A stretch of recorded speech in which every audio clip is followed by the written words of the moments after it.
La parole est à Émilie Chalas. Assez concis et je crois qu'il est important justement pour notre territoire car nous avons découvert il y a quelques mois que c'est avec, je crois, regret que nous avons, et la ville de Grenoble a été piégée de la même façon, semble-t-il, financer le CCIF cela interroge justement sur notre relation avec ces associations et notre relation à la laïcité. Donc je crois vraiment que ce sujet est non seulement territorial mais aussi d'actualité par rapport aux différents débats qui ont lieu à l'Assemblée nationale sur le sujet du séparatisme. Donc je vous lis cette proposition de vœux, Monsieur le Président, chers collègues. C'est la République qui permet la liberté de culte.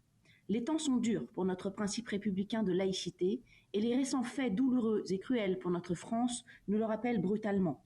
L'attentat contre Samuel Paty, professeur de notre nation, l'attentat de Nice contre les croyants d'une paroisse catholique, ces associations dont on découvre ou semble découvrir les travers anti-républicains, les discours du président turc Erdogan contre la France il y a quelques mois, les discours de remise en cause ou en débat de notre principe de laïcité, la fameuse laïcité, oui, mais ces tristes événements rappellent l'urgente nécessité de réaffirmer notre principe de laïcité face à ceux qui la contestent et la menacent, en France, mais aussi au-delà de nos frontières.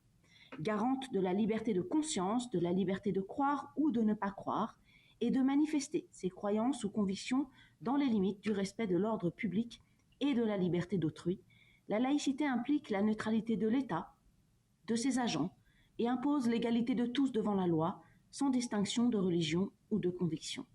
Fondement de notre société française, ce principe auquel nous sommes tant attachés doit nous unir à l'heure où il est durement attaqué et remis en cause. À l'école, dans nos services publics, au sein de notre tissu associatif, mais aussi au sein du monde économique, partout, les principes de la République doivent être strictement respectés et fermement défendus. En tant qu'élus locaux, nous devons nous aussi contribuer à les faire vivre. Regardons la réalité en face. Pendant trop longtemps, certaines dérives ont été tolérées et acceptées. Le mélange des genres entre le culturel et cultuel a été détourné, affaiblissant ainsi notre République et son rôle d'impartialité.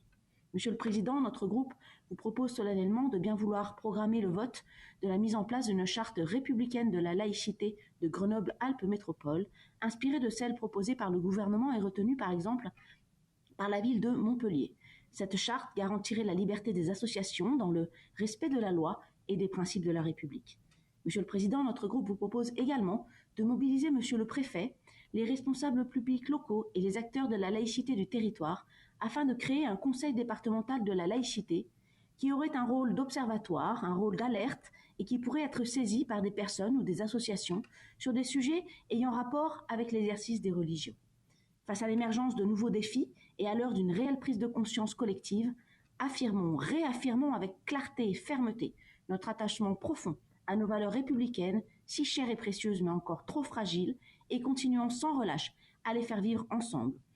Portons haut et fort cet idéal de culture républicaine sans lequel nous ne pouvons envisager notre avenir en commun. Merci.